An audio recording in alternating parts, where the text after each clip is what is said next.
tunaendelea na kujifunza neno la Mungu kutoka kitabu cha Waefeso. Sasa tutajifunza Efeso 6 kuanzia hapo mstari wa kwanza mpaka mstari wa 9. Mungu akisaidia hiyo ndio mahali tutaweza kujifunza siku ya leo, na nitawaomba tusome hiyo mistari ndio iwe guideline kwetu, neno la Mungu ambalo ametayarishia siku ya leo. Ni katika kitabu cha Waefeso, Ephesians, tutasoma mlango wa 6 hapo mwanzo mstari wa kwanza mpaka mstari wa 9, verse 1 to 9. Na tusome, taanzia kwa kusoma kwa Kiswahili, then we read in English. Wacha tusome. Enyi watoto, watiini wazazi wenu katika Bwana, maana hiyo ndiyo haki. Mheshimu baba yako na mama yako. Amri hii ndiyo amri ya kwanza yenye ahadi. Uwape heri ukae siku nyingi katika dunia. Nanyi akina baba, na msiwachokoze watoto wenu, bali waleeni katika adabu na mioyo, katika adabu na maonyo ya Bwana. Enyi watumwa, watiini wao walio bwana zenu kwa jinsi ya mwili, kwa hofu na kwa kutetemeka, kwa unyoofu wa mioyo, kana kwamba kumtii Kristo, wala si kwa utumwa wa macho tu, kama wajipendekazo kwa mwanadamu, bali kama watumwa wa Kristo, mkitenda yapendezayo Mungu kwa moyo, kwa nia njema,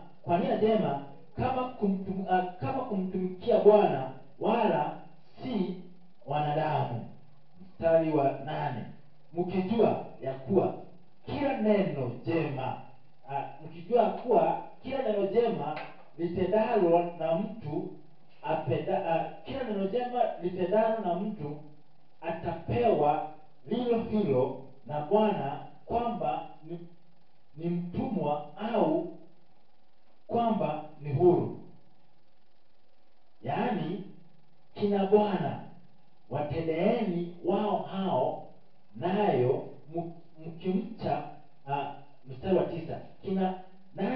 Kina bwana watendeeni wao, nayo hayo mkiacha kuwaogofya, huku mkijua ya kuwa yeye aliye Bwana wao na wenu yuko mbinguni, wala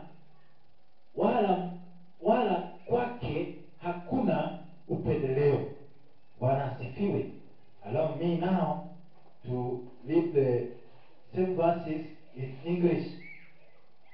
It is in Ephesians chapter 6, verse 1 to 9. Children, obey parents in the Lord.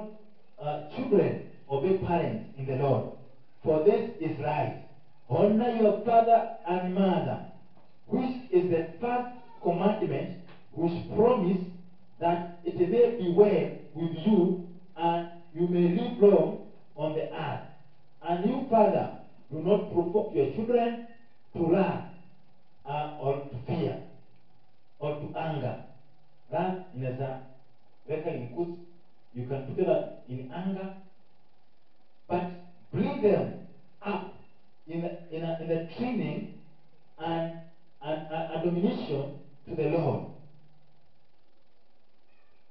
Both servants, be obedient to those who are your master, according to flesh, with fear, trembling, insincere in your heart, as Christian, as to Christ, not with eye service as men pleaser, but bold servant of Christ. Do the will of God from the heart, with good will, doing service as to the Lord, and not to men, knowing that whatever good anyone does, he will receive the same from the Lord, whether he is a slave or free. And you master, do the same thing to them, giving up strengthening, giving up retaining, knowing that your own master also is in heaven, and there is no partiality with him. Praise the living God. Tumeweza kusoma neno la Mungu kutoka kitabu cha Ephesians chapter 6 verse 1 to 9.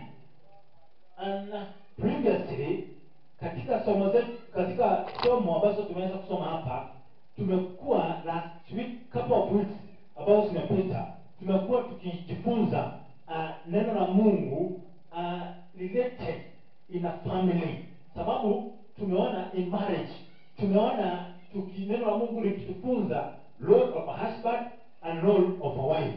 Also kabisa, we are all conversant sisi wenye tumekuwa katika masomo haya kwamba Paulo akiandika hii kitabu cha Efeso, niliweza kuambia chapter 1, 2 and 3 alikuwa anatueleza the relationship, how God has done his goodies for us that we enjoy.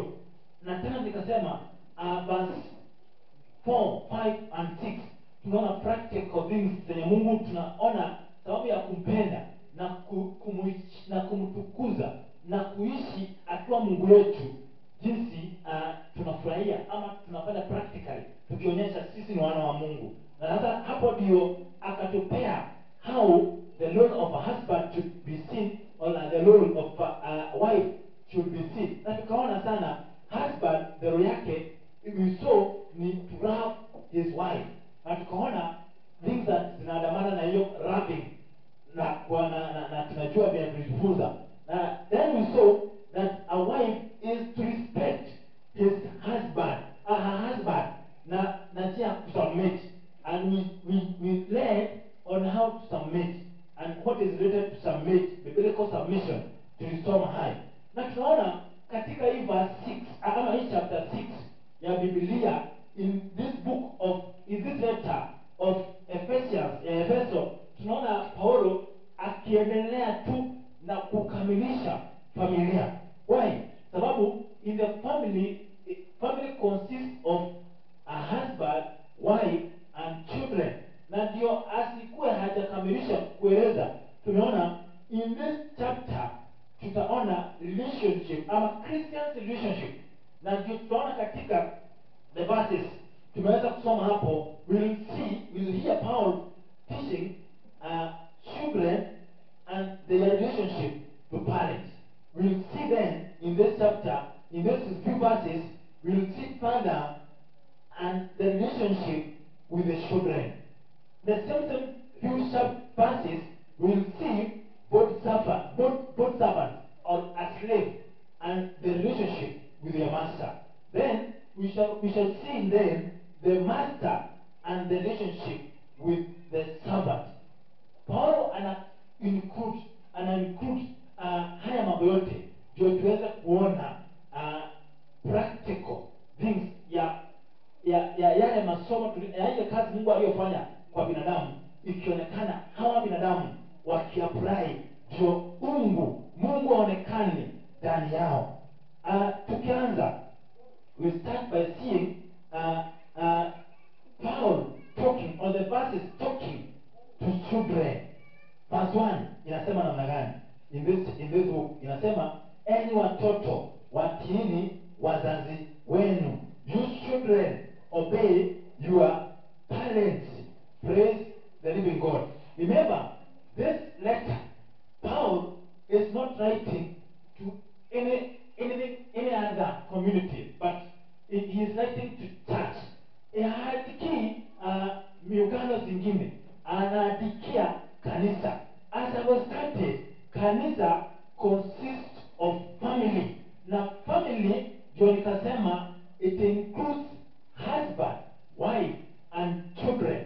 Anatuandikia kwa nini? Anataka katika hii muungano ama katika kanisa, wale tunaojiita kanisa, sababu tunajua kanisa ni muungano ama ni mahali waaminio wanaokutana. Hawa nao ni akina nani? Ni mababa na wamama na watoto ambao wamekubaliana pamoja, wote wanamwamini Mungu aliyeumba mbingu na ardhi, na wanamwamini kwamba Kristo alitumwa hapa duniani kwa sababu ya dhambi zetu, ndio tukiweka tumaini yetu kwake. Kama yeye ni mkombozi wetu, hakika tunao tumaini ya uzima wa milele. No, in this community ya church, ameanza kueleza mababa, ameeleza wamama. Sasa anatuambia sasa katika hii nafasi, in this chapter, anaelezea katika writing of this letter watoto. He is talking to church. Na this church we have children. Na ndio unaona hapa ana insist that children, they should obey their parents. Hiyo ndio kitu ya kwanza amesema hapo, kwamba children, you should obey your parents. Telling anaeleza bila wasiwasi yote that children should obey their parents.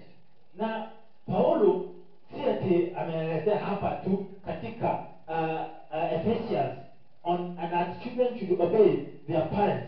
If you go to the letter of Colossians, akiandikia Wakolosai, Colossians 3 verse 20, he has repeated the same as inasema hivi. Colossians chapter 3 verse 20 inasema, children, obey your parents in everything, for this pleases the Lord.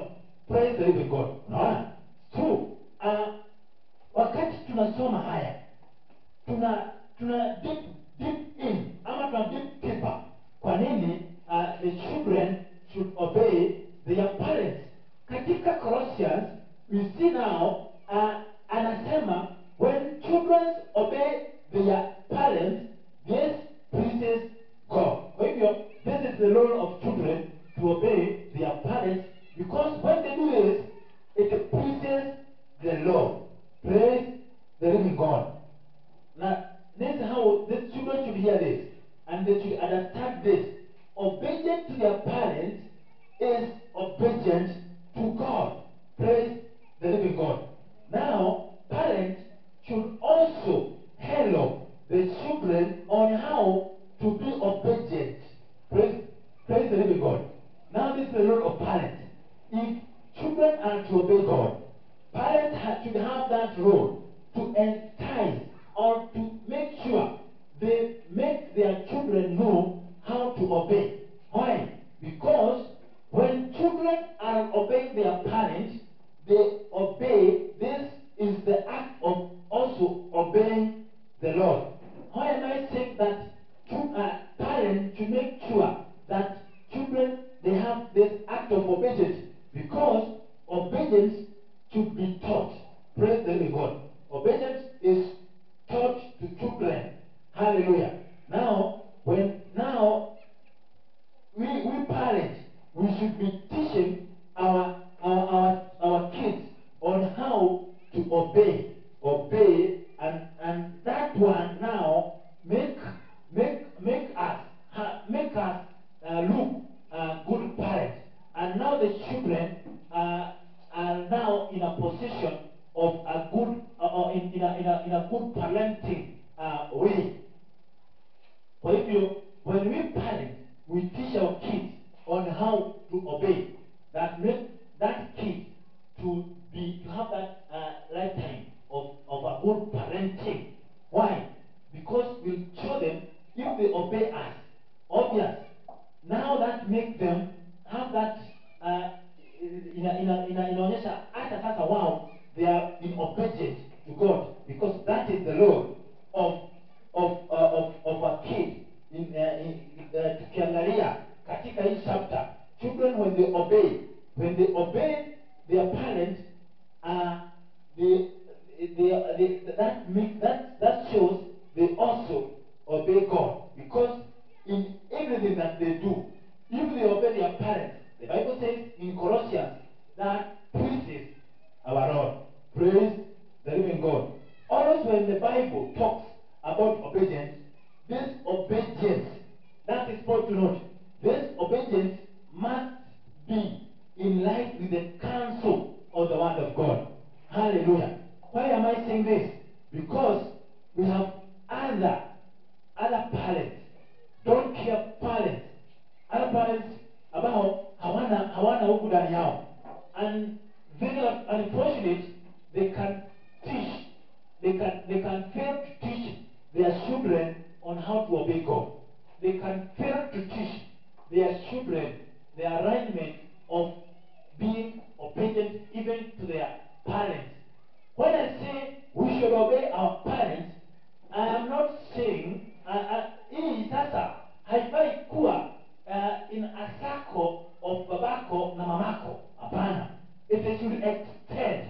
Like when you see any man or any woman of age of your mother, of your father, any other person who is older than you, you should treat them as their older men. You should treat them as their elder. Now you should obey them. You should be always good to them. You should show courtesy to them. Na sasa, because in this society that we are living, kuna other parenting. Kuna so many ways of parenting. And unfortunately, tunasema, in biblical counsel, in the obedience, in quotes, about nasema, always should align in biblical counsel. Na katika biblical counsel, ndio tunasema, hatuna anything like disobedience. Hatuna anything like a kid should disobey the elders. No way. Hakuna kitu kama hiyo. Na tunasema we can have any other ignorant parents or guardians ambao hawajafunza watoto wao on how to obey. And we have seen in this chapter, like it pleases the Lord. In of Ephesians, we see that in the Lord for his, it is right. Nasema in Colossians nasema, children, obey your parents in the Lord, for this is right. Ni kitu kinachofaa. Praise the living God. Nasema kwa maana hii ndio haki. It is inafaa. It should be right. Praise the living God. Remember, when I see this, always this should align. It should align with counsel of the word of God.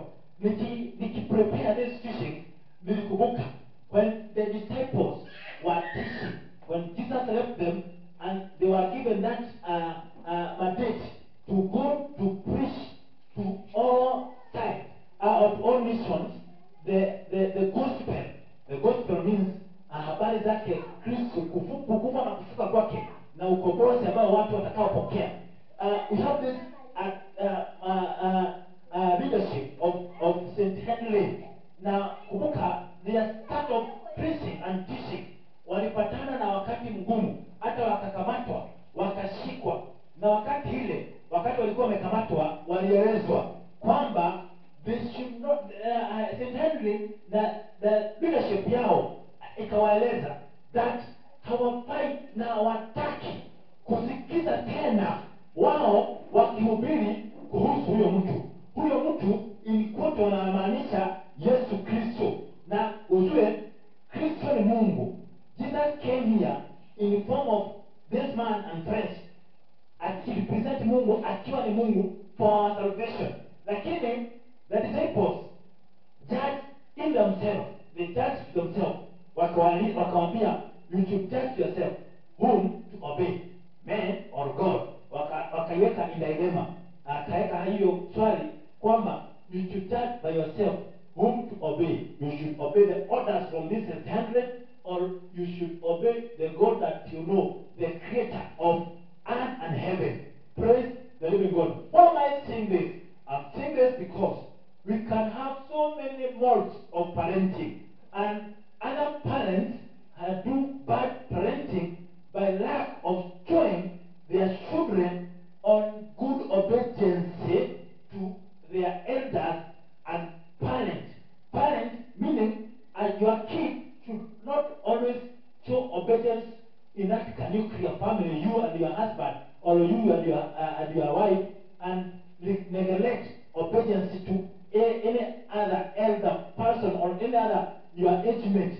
Anaonyesha, we have seen such kids about hawana adabu. They are very disciplined. They can talk anyhow to anyone.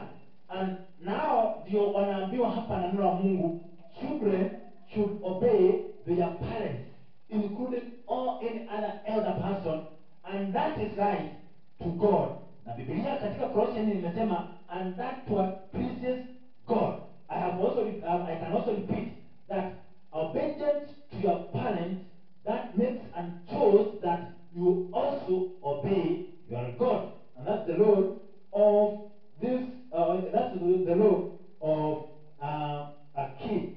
Tukiangalia hapa, this principle apply always. In obedience, we should not violate the counsel of the word of God. Praise the living God. That is true. Anytime we, as parents, anytime we are parenting our kids, we should always teach them on how to obey. And that's when we see tunawatandika kidogo, tunawashuna kidogo, the time tumeona wameegemea ama wametoka katika alignment ya obedience. That is good. That's why I have said that obedience is taught. We should teach our children, on our kids, on how to obey. That's when we will be seen that we are doing good parenting. When we show our kids to obey and obey others. In the end of this verse, tumeona ikisema namna gani? Tumeona ikisema obedience to honor. When a child walks in obedience, they are honoring their parents. Although tunaona hapa Paulo akiendelea na kusema that if you honor our parents, na inaonyesha tena inaonyesha tena these kids ama these children are also obedient to God. Praise the living God. Na tukiendelea hapa tunaona Paulo akitueleza, this is only the commandment that have a promise added in it. Na sasa Paulo anaifanya Paul is quoting this commandment in Old Testament with the Old Testament covenant. This is point you should note that reading this, we must be very careful when we see this borrowing of this Old Testament covenant. Paulo akituandikia hapa point, you should know that point yenye Paulo hapa anataka kuingiza ni honoring, na not only honoring, anataka kuemphasize venye Mungu ana insist na how importance iko for parents, for kids to obey their parents. Na kwa nini nasema hivi? We should be very careful. Why? Today we are in end time. What we are in, the covenants that we have is end time covenant, church covenant, not Mosaic covenant. Praise the living God. Note this well, that this covenant about this law, this commandment was given to in Mosaic time, in Mosaic covenant, showing that if this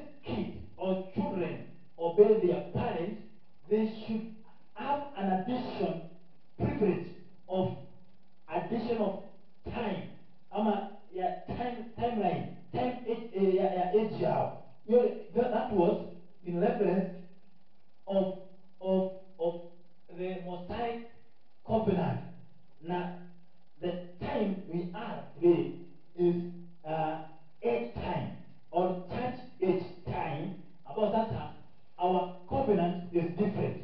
Let me read where we see mahali tunapata this covenant in Old Testament. It is in the book of Deuteronomy 5 verse 16.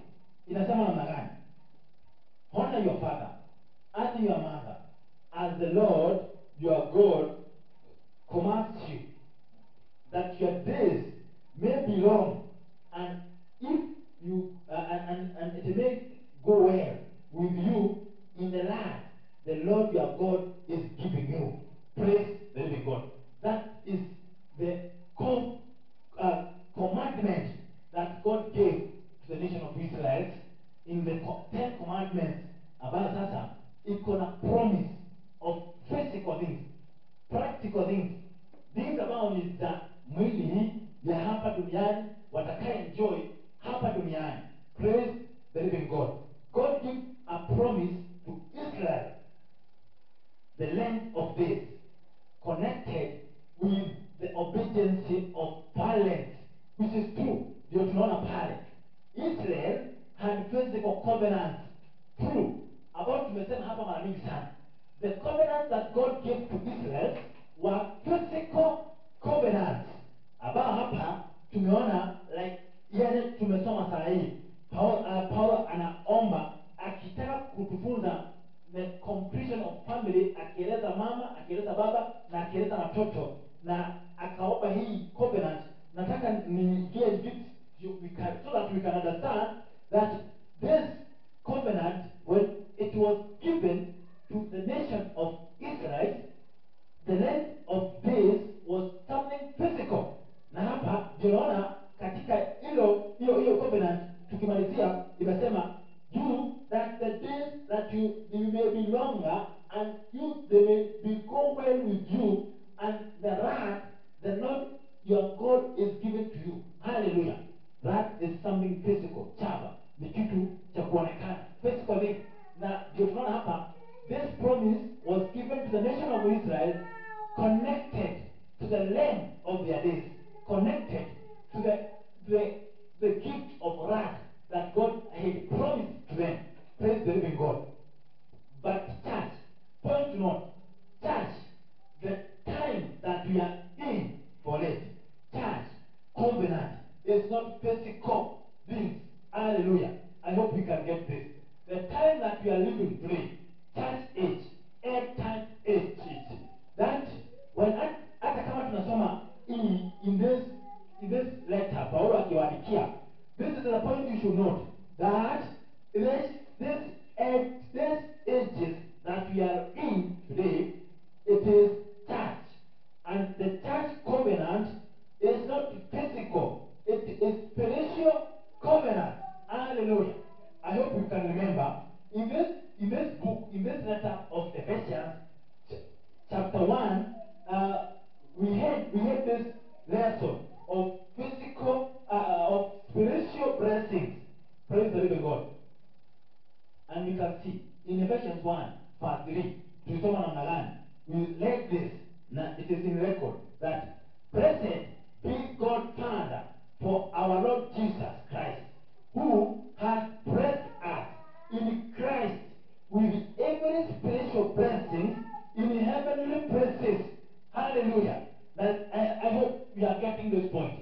Nimesema Paulo is borrowing this Old Testament covenant akitaka kutuonyesha how great, how venye Mungu ana view obedience of kids to parents. But in that covenant, hata akatuambia it had an additional other things like lengthening of their age. Lakini kama vile tunaosoma katika kuonyesha God even had made additional promise in obedience, ni kuonyesha how God take watoto wakitii wazazi wao. How important it shows how important when a kid when anyone is in obedient to parents. Lakini I'm emphasizing this, that in these ages we are, church age, we are not dwelling, or we are not in any covenant or in any promise that God is giving to us of physical things. Point note, we are not doing anything, or God has not promised us in this church age in anything physical. What we enjoy and what we will enjoy is what we have read in Ephesians 1 verse 3, that blessed be the God and Father for our Lord Jesus Christ, who has blessed us in Christ with every spiritual blessings in heavenly places. Hallelujah. In these ages that we are living, our blessings are heavenly blessings. I hope you are getting. Where are our spiritual blessings located? Church, where are our spiritual blessings located? Obvious, they are in heaven.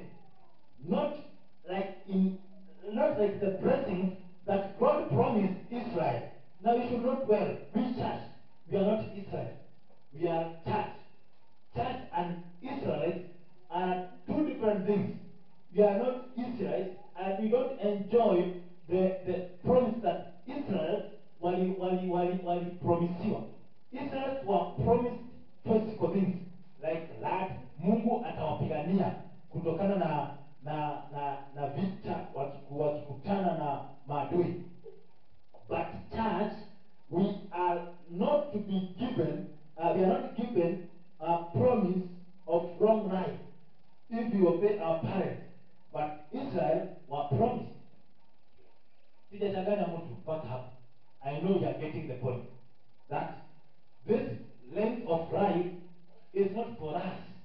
It was a promise that was given to Israel. Our blessings are not physical. Our blessings today in these ages are in heavenly places. Praise the living God. Paulo is applying this covenant in church to emphasize and show seriousness. We see God obedient to their parents, how venye Mungu the take in God's view, that when we obey our parents, it shows also we have obedience to our God. Praise the living God. It is God's ordained. Yeah? God has ordained this, that when children obey their parents, they also show obedience to God. Hallelujah. I hope you are getting this point. This obedience of children is a characteristic of last day, which is very true. Hii ni characteristics, it shows, it's one of the characteristics that shows the way we can see the times that we are living is end time days. Hallelujah.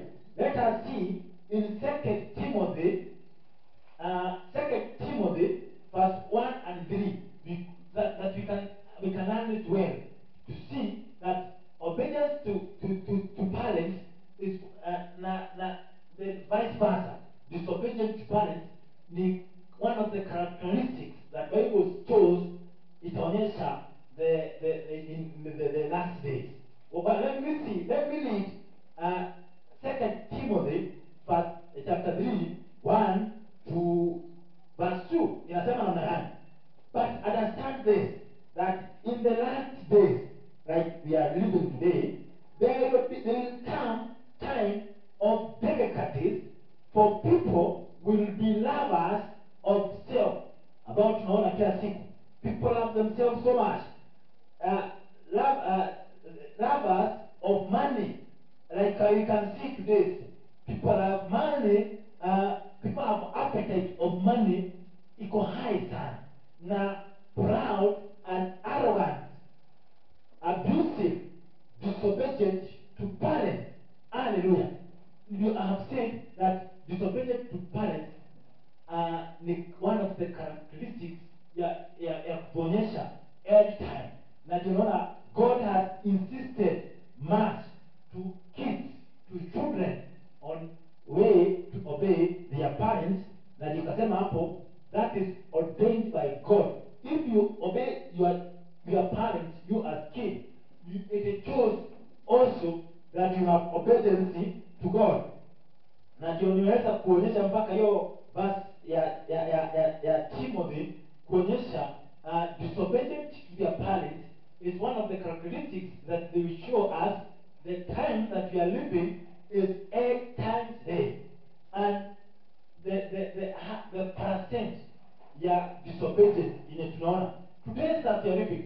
Unaweza ona kamtoto, unaweza ona mtoto of young age amejishika 6 akiongelesha any other elder, mtoto ama mtu rika ya mama yake, mtu rika mkubwa kuliko yeye, abusive language, showing disrespect to the elder. We can see all over. Hata unaweza jaribu kukataza mtoto, what you are doing is wrong, na anakuongelesha vibaya, akikwambia mind your own business, anakwambia inakuhusu wapi, anakwambia shughulika na maisha yako, which is very wrong, ambayo inatuonyesha hapa that characteristics of disobedient kids.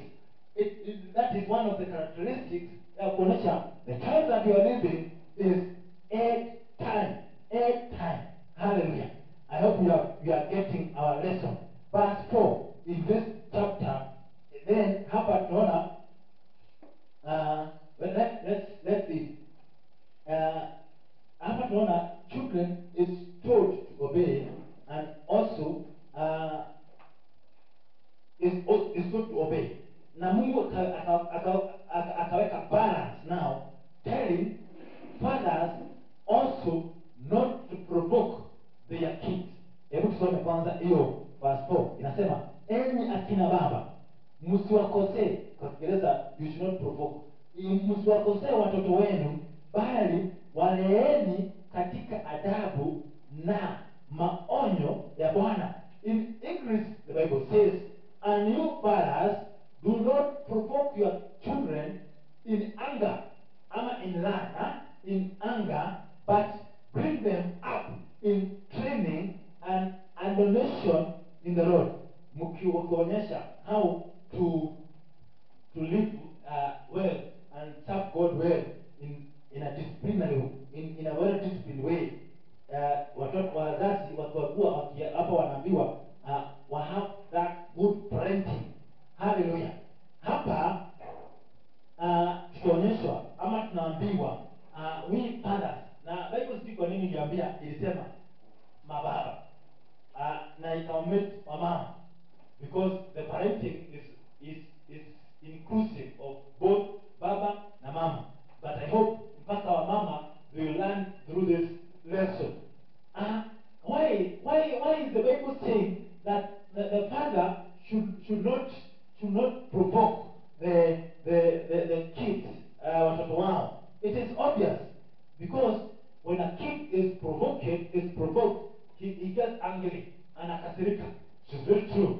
Now, angry kids grow to be a rebellious kid, which is very true. It's very true. When you harden your kid in a long parenting, this will make your kid harden. It will harden him or her, na itaonyesha mimi nikifanya hivi nitafanywa hata nitashunwa, nitanyimwa. I hope you get what I'm driving this to. Provoking hapa ndio inaambiwa we should not be provoking our kids. How now when a kid is angry or is not doing well, he'll grow in rebellious. Now this will make when a child is rebellious, this will resort to make her parents angry, and the cycle continues. See kama tunapatana. You provoke your kid, he gets angry. When he gets angry, when he gets angry, he became a rebellious kid. And now when he became a rebellious, you as a parent, you will also get angry because what you want to see, or you want the result that you want to come up from your kids, it's not meeting the standard.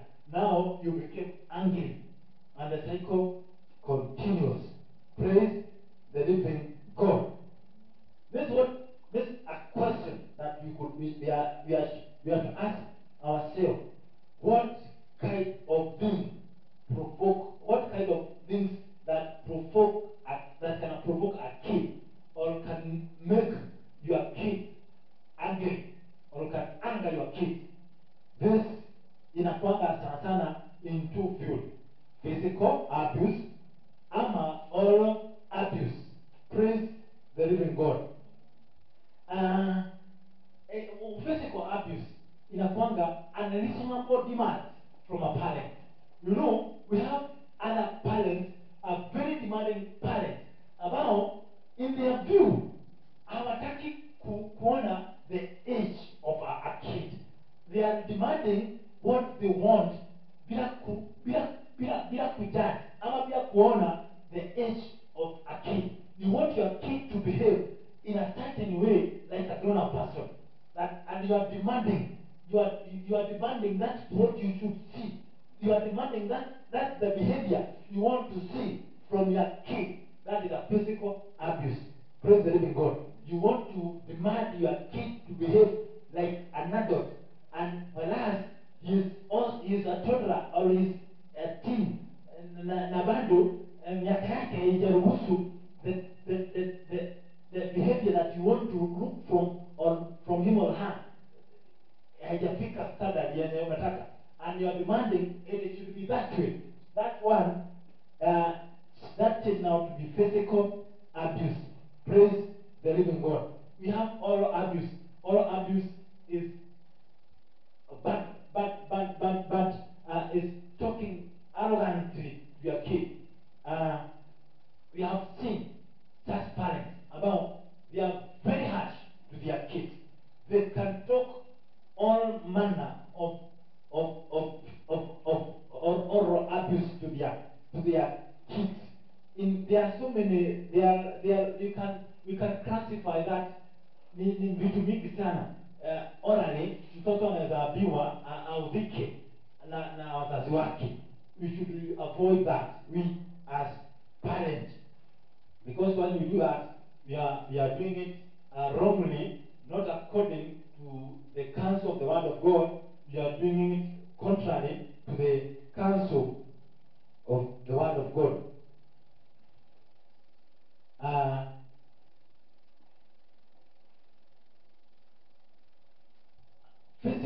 Physical abuse ni when you demand your kid to behave na rika ambayo hajafikia. Praise the living God.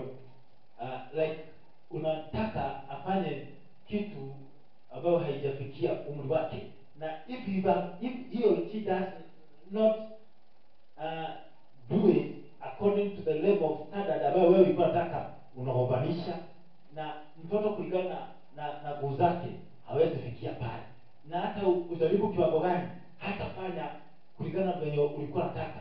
Now in that way you are physically abusing that kid. Now when you talk in an abusive language to your kids, or when you demand orally to your kids to do things that hawawezi kufanya, that also another oral abuse. Ni wakati unajua always kids will behave like kids, na they cannot change because they are kids. Naona kwa mfano mimi na pastor tuko na watoto almost they were rika moja. You can, because of their excitement, unaweza pata because they are behaving like kids. Kulikuwa na maji kwa meza, maziwa ilikuwa pale, wakicheza because of their excitement. Amemwaga, amefanya kitu contrary with the decency yenye sisi kama wazazi we are looking forward kuiona. We want to things to look as we require in our mind. Umeona kamefanya kitu contrary na venye inatakana ifanyike. Wewe bila kujua he is behaving like a kid because he or she is a kid. Unaanza na yeye mjinga kwani it should not happen that way. We find ourselves doing such things. Now, when I remember when I was preparing this, na niliona hiyo kweli Biblia imetukataza, and we should not that we should not provoke our kids.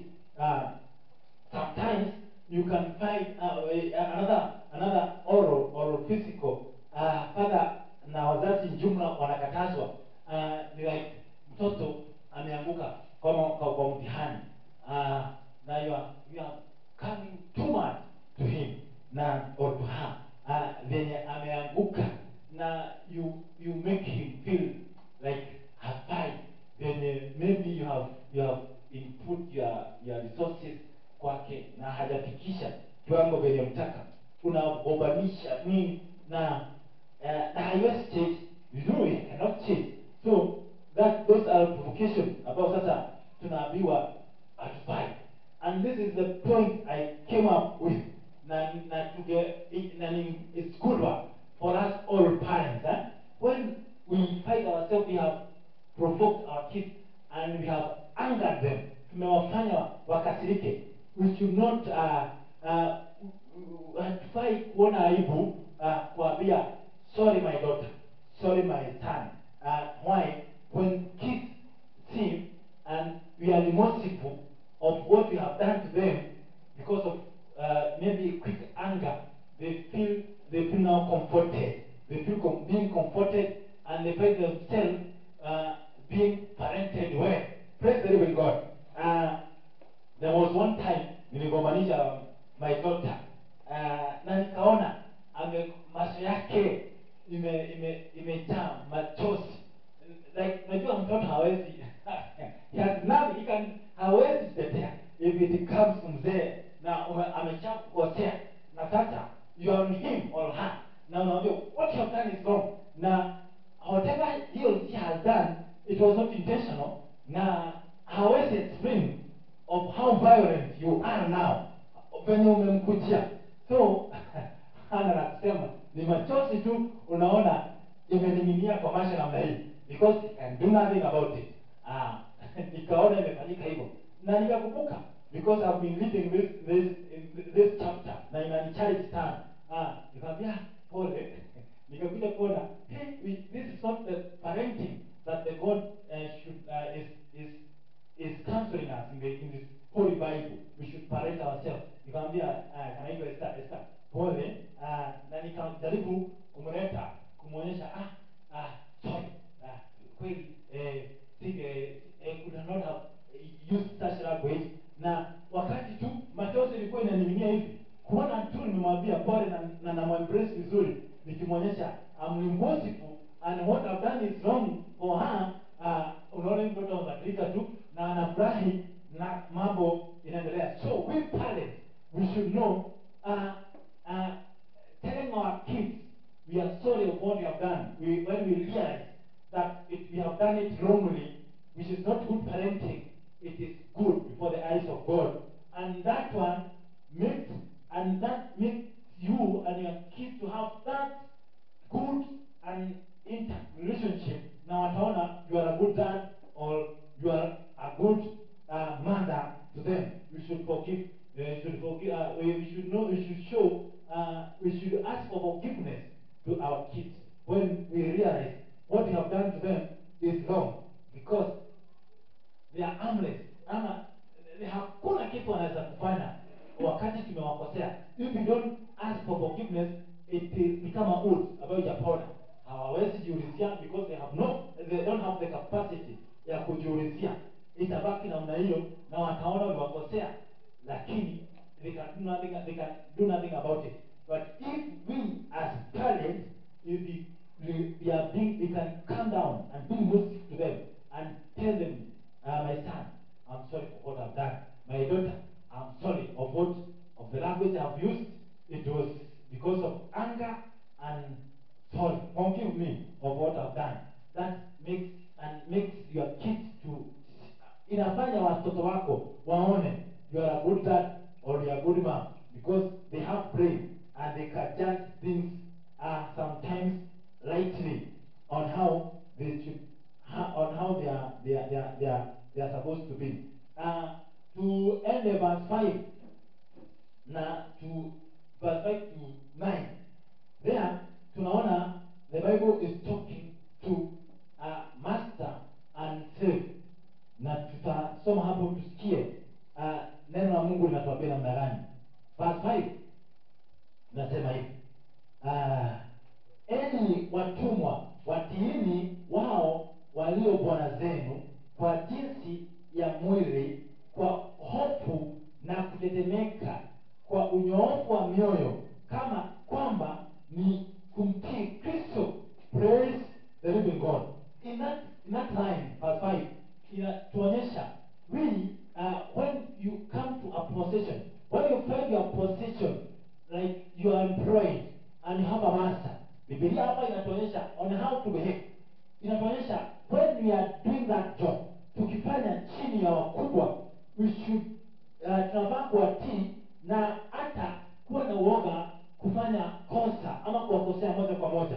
Na tunaeleza na Biblia hapa, when we do that, tukifanya jambo, tukifanya katika hiyo hali, ni kama kumtii Kristo. That is another role tumeonyeshwa hapa, of a master and a good servant. Hapa tunaonyeshwa wakati in the Bible, nimeruka sana, but let me start by explaining who is a good servant or who is a slave in Old Testament. In Old Testament, a slave or a bond servant was that man or that woman alikuwa slave, but after 6 years in serving as a slave, yeye mwenyewe alichukua ama aliamua kuishi na huo family ama na hiyo mkubwa wake kama one of the family members. Na ilifanyika hivyo sababu yeye kulingana na maono yake aliona mahali alikuwa mtumwa waliishi vizuri, na because of that those slaves of those bond servants walikuwa wanawekwa kipini kwa masikio yao. Lakini hapa tunafunzwa generally in this age that we are in, we don't have slaves today. To relate ni like when we are working, we have orders in the way that we work. Katika any company we see they have a leader, we have supervisors, we have those who are leading. Na ndio hapa tunaambiwa when you find yourself you are under authority of someone else, you should now behave like the Bible is counseling us that tukifanya hiyo kazi tufanye kwa hofu, kutetemeka, lakini sio kushirifa. It is not talking of yani kuabudu kama miungu, hapana, ni kuwa wanyoofu. We should do it well, sio kwa kufosiwa. Na ndio unaona katika mstari wa 6 inasema wala si kwa utumwa wa masho. Praise the living God. That's the point. When you are doing your job, you should do it not being supervised, because you know what you should be doing. You should do it well, correctly. You should not always kugoja until you are supervised, then that's when you can work. Biblia hapo inatukataza. Verse 6 inasema in English, verse 6 inasema not with eye service as men pleaser. Praise the living God. When you do your job, the job you are very conversant with, and you are not doing it because unataka kukulia kama slogan ya siku hizi, unataka kukulia and you know what you should be doing. You want to, when only you can do what is supposed to be done is only when you are supervised. You hapo ndio Biblia inakwambia you are a man pleaser. Why? Because you always do what is right when you are supervised, and you know know what you are supposed to be doing. If you are such a character, wewe ndio Biblia hapa inakuita man preacher. Lakini Biblia katika mstari mwingine inakwambia you should always be doing what is right.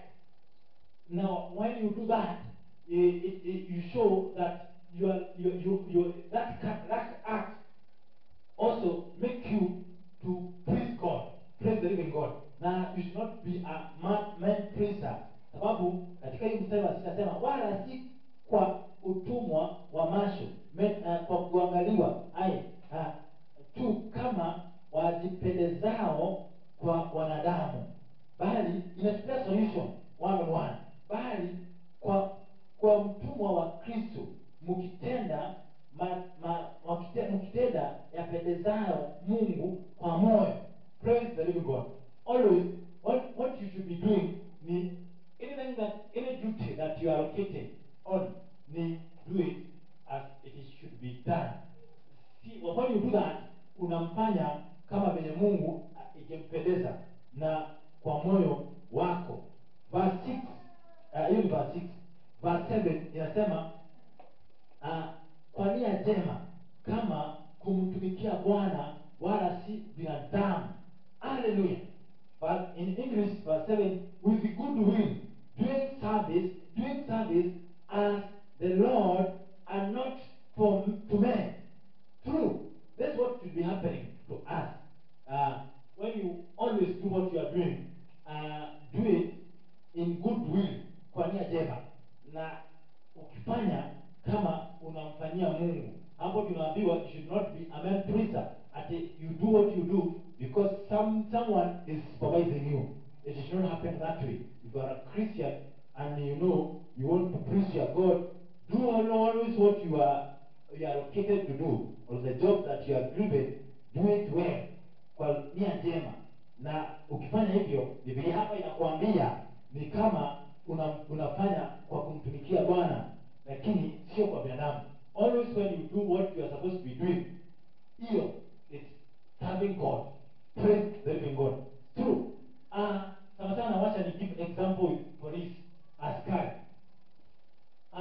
Wakati mtu ako na matatizo na mashida, ameenda kwa report desk ama ameenda kwa huduma ya askari na amepata askari na amemwambia shida zake, and that officer achukue jukumu la kumsaidia huyu mtu, because that is what he or she should be is employed to do. Huyo mtu ameserve God kwa hiyo matendo yake mema. And we have, na tumeyaisikia malalamiko, mtu akisema washana hao hawawezi kusaidia, ni wabaya, hawakusaidiani, lazima wapatie kitu ndio waweze kusaidia. If that is what you do, you are doing wrong and you are not serving God with the calling ya kazi amekuita. Because when you serve someone na akitoka kwako aende akisema nimepatana mtu mzuri. Now this is not only in police, kwa police, kazi ya police, it includes all other fields. Mahali popote wewe unapofanya kazi, make sure wenye huduma ambayo umepeana, mwenye umehudumia anaenda akifurahi akisema nimekutana na mtu mzuri ambaye amehudumia. And if that is what you do, you are serving God, na iko na baraka zake ambazo Mungu ataendelea na kuzifanya katika maisha yako. Verse 8 nasema mkijua kuwa kila neno jema litendalo na mtu atapewa hilo na Bwana, kama ni mtumwa au ni mtu ako huru. Praise God. Sasa katika hii mstari wa 8, Paulo anaunganisha watu wote, servant and masters. Anawaambia wewe uko master, when you guide and your leadership unaifanya bila dhulma, bila kuingilia, bila kuifanya kwa njia ambayo haifurahishi wale walio chini yako. Inakwambia if you do well and those people you are leading, they are you have good connection with them because of your good leadership. Naye Mungu anakwambia what you have, ile kitu umepanda hiyo tu ndio utakivuna. inakwambia ina include mpaka huyu servant, huyu mwenye anafanya kazi. Anaambiwa the servicing that you are doing, that you are giving, ile good service that you are giving to those you are serving, Mungu anakuambia what you have done, ama hilo tu ndilo utakayopewa. Kwamba Biblia, why is the Bible saying this? Jicho la Mungu linapoangalia sisi hapa duniani, God, Mungu akiangalia is not Mungu sio akipendeleo. Anataka kuona yoyote anayopewa mahali amepewa for service. Ukipewa nafasi ya leadership na ukipewa nafasi ya kusaa, Mungu akituangalia sisi wote anataka tuone sisi wote, kila mtu anafanya kulingana venye inatakikana, in good faith, katika njia nzuri, sio kwa kunyanyasa, na wewe kama uko chini sio kwa kukulia. Sisi wote Mungu akituangalia anataka kutuona tunafanya in the way the things should be done. Hallelujah. Na katika mstari wa 9 ambao tutakayomalizia hapo, ndio inapea onyo mzuri sana kwa wale masters. Hapo master ndio anaongelelewa, anaambiwa namna gani? And you master, do the same thing to them, giving up threatening, knowing that your own master also is in heaven, and there is no partiality in him. Praise the living God. Kwa Kiswahili nasema, nanyi akina bwana watendeeni wao nayo hao akina mkiacha kuwaogofya, huku mkijua ya kuwa yeye aliye Bwana wao na wenu yuko mbinguni, wala kwake hakuna mapendeleo. Very true. I hope this, wale masters, wale viongozi, wewe ulio mahali popote uliopo siku ya leo, na Mungu amekupea nafasi ya kuongoza, take this word, wewe ndio unaongelelewa, kwamba anytime you are given that opportunity to lead, usiogofie ama usijifanye mbabe. Usifanye wale unaoongoza wanakuabudu wewe kama Mungu because of that opportunity tu kidogo umepewa. Biblia hapa inakuambia unafaa ujue kwamba Mungu wenu nyinyi wote ako mbinguni, na katika njia zake za kuangalia hana kipendeleo. Praise the living God. Very true kwamba anytime you are given a chance to be a leader and lead others, you should not take that like an opportunity kunyanyasa, kuogofya wenzako. You know why people wanaogopa?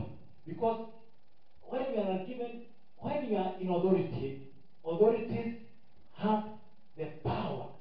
Huyo mtu anaweza fanya uvutwe kazi, huyo mtu anaweza fanya upandishiwe, huyo mtu anaweza fanya any thing that can make wale wako chini wakuabudu. Sasa waanze kukuona you are like their God. Na Biblia hapa imetukataza sisi wote, all those people who has this chance, and this is point to note, any chance that one can have in authority, it doesn't belong to him. Hajaiweka hapo. It is always that it is God given. Any authority, any time you find yourself in a higher level of authority, it is God given. Hakuna mtu anaweza jielevate, hakuna hata mmoja. Mtu yote, nafasi yote inakuanga mtu amekuwa ndani yake, na Mungu amempea like he is a leader in any position, is God given. Na ndio Mungu anaingilia hapa akitueleza in this verse, tusifanye wale sababu Mungu ametupea chance of authority in leading others, tuwafanye sasa waogope. Wataogopa kwa nini? Because ya kunyanyaswa ama unyanyasaji yenye wewe uko nayo katika akili yako. Sio kama tunapatana. It goes, it is cut across to kwa kila mtu ambaye amepewa nafasi ya kuongoza. Ukipewa nafasi ya kuongoza, jua ni Mungu amekupea hiyo chance. It doesn't belong to you. It is God that has elevated you to that position. Na ndio Mungu hapa anatueleza jua kuwa yeye aliye Bwana wao. Sasa wao inamaanisha hao unaowaongoza ni wenu. Nasikia ni wenu na yuko mbinguni. Haijasema ni wako. Biblia hapa inasema the God that has given you opportunity belongs to everyone. Na inasema hivyo kwa nini? Ukiendelea kuwanyanyasa, ukiendelea kuwafanya mambo sio haki, wakirudia Mungu, Mungu anaweza kufanya kitu ambacho ni kukataza wewe kwa ile matendo unayo wafanyia walio chini yako. Hivyo ndivyo Biblia inatuambia siku ya leo kwamba nikifunga Mungu hana upendeleo. Praise the living God. Inatuambia hivyo kwa nini? Our God imetuambia has no is not partiality with in English the Bible says there is no partiality with him, our God. There is no partiality with our God. Mungu hana kipendeleo. Amekupea nafasi ya kuwa leader, na akikupea hiyo nafasi ya kuwa leader, bado huyo Mungu ndio akona wao hao unaowaongoza. Wakati unawanyanyasa wakimulia, anawasikia na anaweza kubadua akuweke chini, na wale waliokuwa naongoza awaweke juu. Ndio sababu wewe umeshindwa na kazi yako. Kwa hivyo this is something we should take in consideration sana, because having opportunity to lead, it is for us all. Each and every person unaona can have that opportunity to lead, because it is God given. Na Mungu hachagui, anaweza fanya mtu yote kuwa kiongozi, lakini wewe wakati utafanya kiongozi, wacha kuogofya walio chini yako. Hiyo Mungu amekukataza. Mungu anakuambia lead well, ongoza katika njia ya Mungu bila kipendeleo. Na sababu wakati utafanya hivyo, utafanya wale unaoongoza wakuombee vyema, wakupende, na Mungu atazidi na kukuongeza uongozi zaidi na hiyo. Lakini ukiwanyanyasa, hiyo ni mwisho wako, sababu hiyo Biblia hapa imetukataza. Na tumeona Mungu sio kipendeleo, sababu Mungu ameongelea bond servant as slave, na tena ameongelesha master, na kila mtu amesikia position yake. Wewe kama ni mfanyikazi, fanya kulingana venye inatakikana, that pleases God. Na wewe kama ni master, do it well, do it fairly. Na wakati unafanya hivyo, naye Mungu atakubariki, sababu tumesikia hapa Mungu wetu